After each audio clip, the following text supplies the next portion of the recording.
kanë premtuar që nëse ngrenë kupën e kampionatit, kanë 100.000 euro. Skuadra e futbollit e Elbasanit do të marrë 10 milion lek të reja premio nëse fiton në sistemin Final Four dhe shpallet kampioni i Shqipërisë. Këtë deklarat motivuese e ka bërë pak ditë më parë presidenti i klubit, Kujtim Lupa. Ky njoftim u përhap me shpejtësi në median sportive dhe natyrisht futbollistët e Elbasanit do të bëjnë gjithçka për të detyruar Lupan që të mban fjalën e dhënë.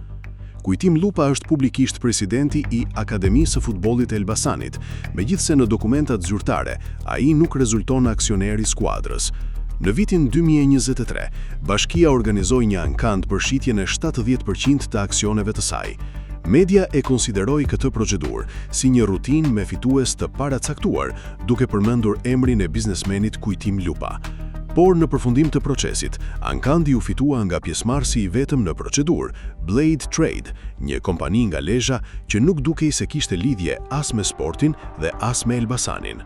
Megjithatë, BoldNews.al raportoi se pavarësisht fituesit të ankandit, në ambientet e skuadrës u shfaq si pronar biznesmeni Kujtim Lupa, i cili formalisht nuk ka asnjë raport me pronarët e rinj të AF Elbasanit.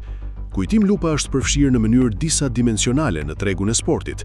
Disa vite më parë, ai ka qenë aksioner në kompaninë e basteve ITSGA, e njohur më së miri nga të apasionuarit e kumarit me emrin tregtar Ekobet.